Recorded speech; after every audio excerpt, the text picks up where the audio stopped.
Só que é sempre que acontece isso? Na vida real, nem sempre acontece isso.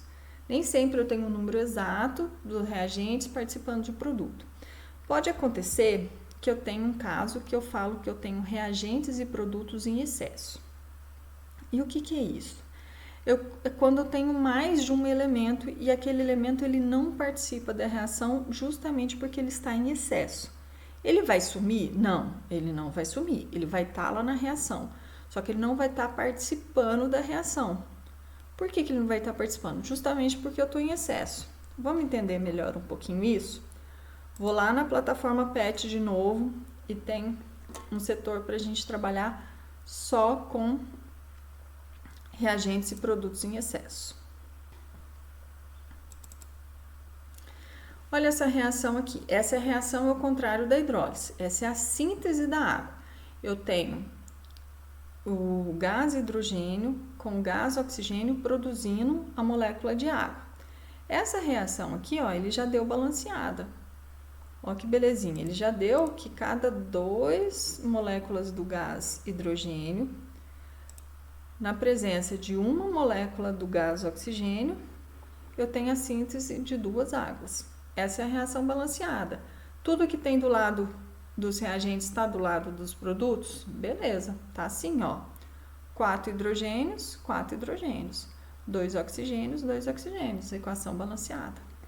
Só que o que acontece se eu vir e colocar mais uma molécula de oxigênio? Olha o que aconteceu. Esses 2 oxigênios aqui, eles não estão participando da reação, porque eu não tenho hidrogênio suficiente para reagir com eles.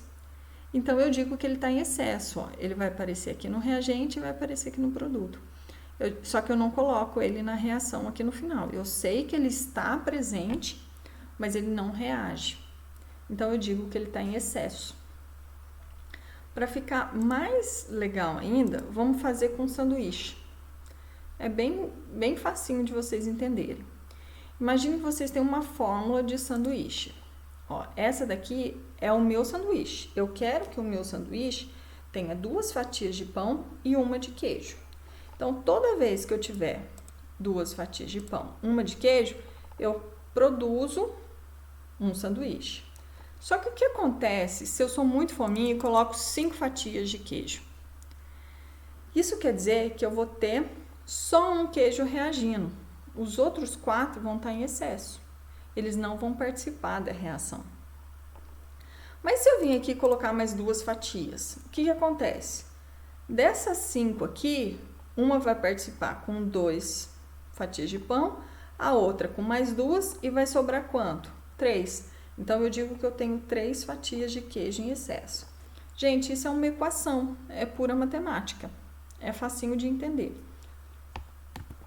Bem facinho de entender, e isso é quando eu tenho os reagentes e produtos em excesso. Mas isso a gente só vai trabalhar mais na frente. O importante que vocês entendam agora é o balanceamento de equações. Dentro dessa matéria de balanceamento de equações, eu preciso falar também de fórmula mínima e fórmula centesimal. E aí entra um outro químico famoso, também francês, que é Proust. Proust, ele determinou a lei das proporções constantes. O que ele disse? Ele disse que uma determinada substância composta, ela é formada por substâncias mais simples, unidas sempre na mesma proporção em massa. Ficou complicado? Eu vou descomplicar para vocês. O que ele quer dizer com isso? Ele quer dizer que existe uma proporção em uma substância, uma proporção em massa. Olhem aí o cloreto de sódio, o sal de cozinha. Toda molécula de cloreto de sódio existe uma proporção de 1 para 1. Uma molécula de sódio com uma molécula, um átomo de sódio com um átomo de cloro. Então, toda vez que eu tiver um de sódio e um de cloro, eu tenho essa proporção e eu tenho a produção do cloreto de sódio. Só que ele diz que existe uma proporção constante em massa. Por quê? A molécula de cloro, de cloreto de sódio, ela tem 58,5 gramas no total, ou seja, a massa molecular de 1 mol dela é 58,5. Por quê? Porque a massa do elemento sódio é 23 gramas e a massa do elemento cloro é 35,5. Quando eu somo as duas, eu chego em 58,5. Então, a massa molecular é 58,5. O que acontece se eu tiver uma amostra, que nessa amostra de sal de cozinha eu tenha 100 gramas? O que vai acontecer? Toda vez que eu tiver 100 gramas, eu vou ter uma massa de sódio. E qual que é a massa? É só você fazer esse cálculo. Olha aqui, 23 gramas não é a massa de um átomo de sódio? A massa molecular do cloreto de sódio não é 58,5? Então, se eu tiver 100 gramas, eu vou ter quanto de sódio? Só fazer uma regrinha de 3, multiplicar em cruz.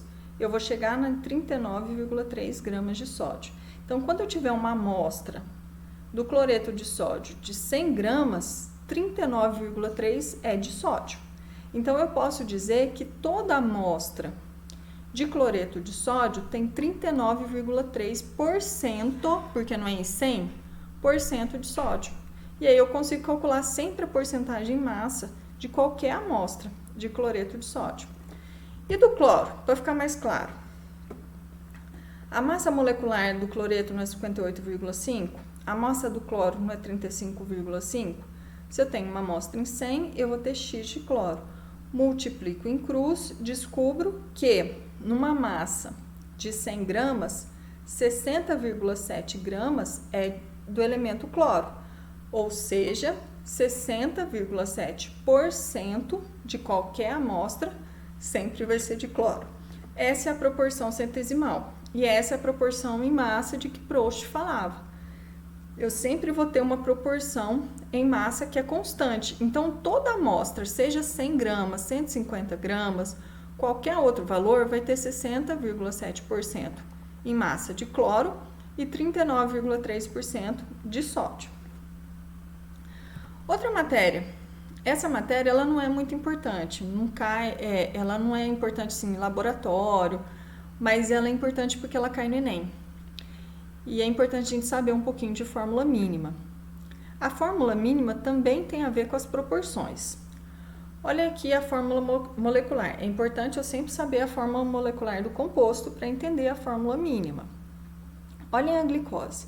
A fórmula da glicose tem essa proporção. Sempre a fórmula da glicose eu tenho 6 átomos de carbono para 12 átomos de hidrogênio para 6 átomos de oxigênio. Esse é o composto glicose, certo? Para eu descobrir a fórmula mínima, eu preciso achar um máximo denominador, um máximo divisor comum entre todos os elementos.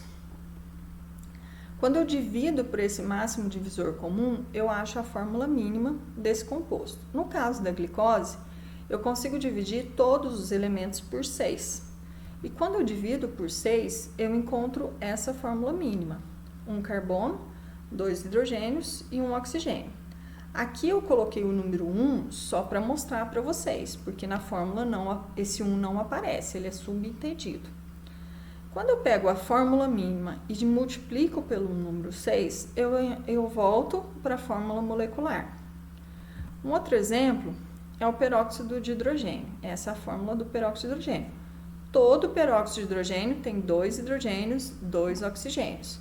Qual que é o máximo divisor comum aqui?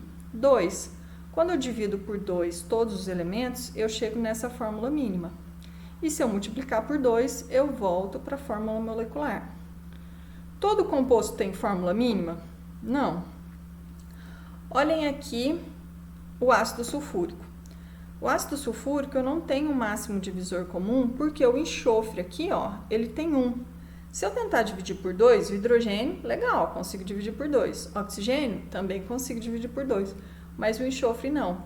Então, o ácido sulfúrico não tem uma fórmula mínima. Então, não é todo composto que eu consigo encontrar a fórmula mínima. Mas isso, gente, é só para questão de vestibular, questão de Enem, porque não é uma matéria corriqueira da química, tá? Agora, vamos para os balanceamentos de equações. Existe um macete. O balanceamento de equação, como eu mostrei para vocês, ela é uma tentativa e erro. Você sempre vai tentando, não deu certo, apaga, volta, coloca mais elemento, tira elemento, mas existe um macetinho para ficar mais fácil. Esse macetinho eu chamo de macho.